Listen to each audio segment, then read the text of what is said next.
بسم الله الرحمن الرحيم الحمد لله وكفى والصلاة والسلام على المصطفى ما بعد. mimi jina langu ni Ustadh Abdurrahman Jail Abdussalam, ni mudiri wa Markaz Al-Ihsan Tahfidh Al-Quran wa Tarbiya Islamia ambayo iko katika maeneo ya Majengo Superloaf karibu na Quba Mombasa.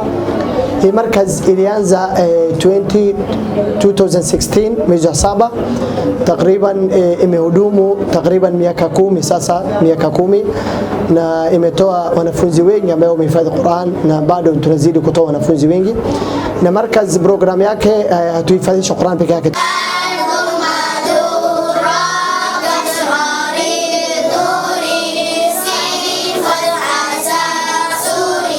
Tunafundisha watoto tarbia ya Kiislamu, tunafundisha fiqh, tunafundisha tajwid, tunafundisha hadith, tunafundisha sira ya Mtume sallallahu alaihi wasallam, na tunafundisha masomo yote ya Kiislamu ambayo kwamba Waislamu watakana wajue dini yao. Na tunafundisha pia tafsiri ya Qur'an, na tunatoa huduma nyingi. Pia tuna classes ya tuition ambayo kwamba wanafunzi wanasoma Kizungu, wanasoma mathematics, wanasoma science, na wanafunzi wengi pia wanasoma upande wa shule. Lakini sisi pia upande mwingine tunafanya bidii kuwafundisha wanafunzi zile masomo ambayo kwamba nitakana wafundishe kama za Kizungu, ya mathematics, science na zingine ambayo kwamba ziko. Idhan markazi imehudumu miaka 10 na tunatarajia inshallah itahudumu zaidi. Kitu ambacho kama tunaomba tupate sehemu ambayo kama ni kubwa zaidi, sehemu kama itawezekana tupate ardhi ambayo kama ni kubwa eka 5 eka 6 ambayo kama hii markaz tuijenge kwa ukubwa na tuzidi kutoa natija. Ndio ombi ambayo kama tunaomba Waislamu. Na markaz iko na mambo mengi ambayo kama inafanya.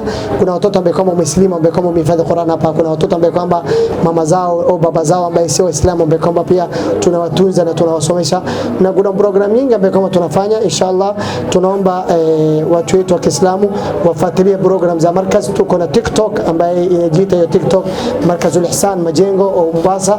Mtu akifuatilia anaweza ona zile program zote ambazo kama tunafanya. Na tuko na hafla pia inshallah ambayo tunafanya hafla, tunatoa wanafunzi au group ya 4 ambayo tutafanya Afrahul tarehe 22 mwezi wa 11.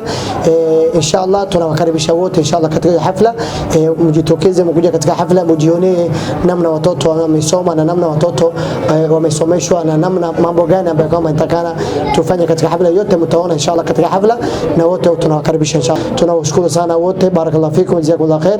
Assalamu alaykum wa rahmatullahi wa barakatuh.